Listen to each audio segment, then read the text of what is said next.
السلام علیکم ورحمۃ اللہ وبرکاتہ۔ دوستو، آپ کو معلوم ہوگا ابھی چند دن پہلے ہی مفتی ابو القاسم نعمانی ان کی طرف سے کچھ باتیں چلائی گئی تھی، بلکہ انہیں کچھ باتیں لوگوں نے بتلائی تھی۔ ان باتوں کو مد نظر رکھتے ہوئے انہوں نے یہ باتیں بیان فرمائی، تو اسی کے متعلق سے ہمارے ایک ساتھی ہیں، وہ بھی بس ذہن ہو گئے تھے، تو پھر انہیں خواب میں زیارت ہوئی اللہ کے نبی کی، اور اللہ کے نبی نے حضرت جی مولانا صاحب کے بارے میں کیا کہا وہ اس ویڈیو میں انشاءاللہ میں آپ کو سنانے والا ہوں۔ دوستو، خواب کی بات سب سے پہلے میں آپ کو بتلا دوں، آپ کے ذہن میں بیٹھ جائے کہ جب دارالعلوم دیوبند کی بنیاد رکھنے کا مقبہ جو طے ہوا، وہ اللہ کے نبی صلی اللہ علیہ وسلم خواب میں زیارت ہوئی اور ان کو بتایا گیا دارالعلوم دیوبند کی جب بنیاد رکھی گئی۔ تو اسی طریقے سے جب دعوت تبلیغ کی بنیاد رکھی گئی، فضائل اعمال میں آپ پڑھ سکتے ہیں، حضرت شیخ نے شروع میں ہی لکھا ہے کہ اللہ کے نبی صلی اللہ علیہ وسلم کے خواب میں زیارت ہوئی اور آپ کو بشارتیں دی گئی کہ آپ سے اللہ بڑا کام لیں گے، آپ جاؤ۔ تو خواب کی تعبیر یہ ہے۔ تو دوستو، پورا خواب کیا ہے ان ساتھی کا میں آپ کو سنواتا ہوں، آپ دھیان توجہ کے ساتھ وہ پورا خواب سنیے۔ جی بھائی صاحب، کم سے کم 50 خواب اللہ کے نبی صلی اللہ علیہ وسلم کا میں نے دیکھا ہے، جس میں مولانا سعد صاحب کی حقانیت اور شورا والے کی گمراہیاں اور نظام الدین کی حقانیت ہمارے سامنے کھل کے آ چکی ہے۔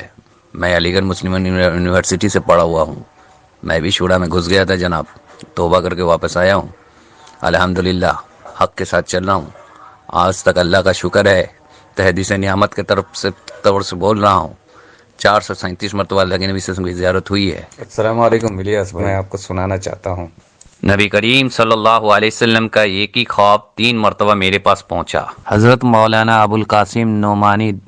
دامت برکتہم عالیہ اپنے طلبہ کے بیچ میں جو باتیں مولانا سعد صاحب کے متعلق فرما رہے تھے، وہ میرے دل کے اندر سٹرائک کیا، اور میرے دل میں یہ بڑا فکر ڈال دیا کہ مولانا سے شاید کوئی غلطی ہو رہی ہے حضرت مولانا سعد صاحب سے۔ تو اسی درمیان میرے تک یہ خواب پہنچا، 1 مرتبہ نہیں، 2 مرتبہ نہیں، بلکہ 3 مرتبہ، کہ مولوی سعد کو سلام پہنچاؤ اور یہ کہو کہ سنت الحق کی جماعت کی موقوف سے نہ ہٹے، ذرہ برابر بھی نہیں ہٹے۔ تو میرے دل میں یہ بات اور زیادہ فکر دلا دی کہ شاید حضرت مولانا سے بھاری غلطی ہو رہی ہے۔ تو میں ایمرجنسی میں نظام الدین پہنچا، 8 تاریخ کو پہنچا تھا، اور پھر حضرت تک اس بات کو میں نے نقل کیا، حضرت مولانا سعد صاحب تک۔ حضرت مولانا ہماری بات کو سنے گو۔ پھر واپس آیا میں 10 کو، اسی دن دوپہر میں فکر مند تو تھا ہی اس معاملے پہ۔ اس دن دوپہر میں میرے اوپر سر صدر ہوا ایک خوابوں کے ذریعے سے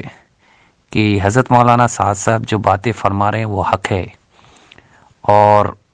اب جو علماء حق کے طرف سے ان کے اوپر اعتراضات آئے گا تو ان کو ڈگمگانا نہیں چاہیے، ذرہ برابر بھی آپ نے اس سے ہٹنا نہیں چاہیے،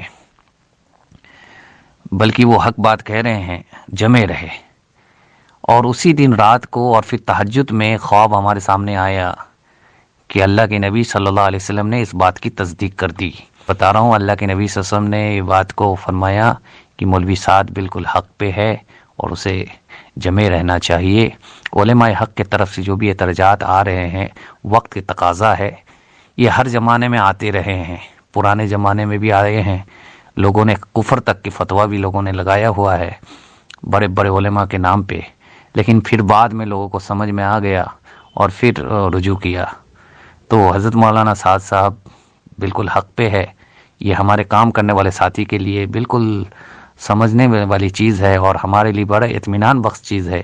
کہ اللہ نے اتنے بڑے ایک داعی کو ہمارے سامنے دیا ہے، اور جو بالکل حق پہ اوپر اسٹیبلش ہے، اور وہ جو باتیں فرما رہے ہیں بالکل حق ہے، اور انہیں اپنے موقوف سے بالکل ذرہ برابر بھی ہٹنا نہیں چاہیے، چاہے علماء حق ان کے پیچھے جتنے ہی کیوں نہ لگے، ان کے جمع رہنے پہ اللہ کی مدد ہوگی انشاءاللہ۔ جزاکم اللہ خیرا کثیرا فی الدارین۔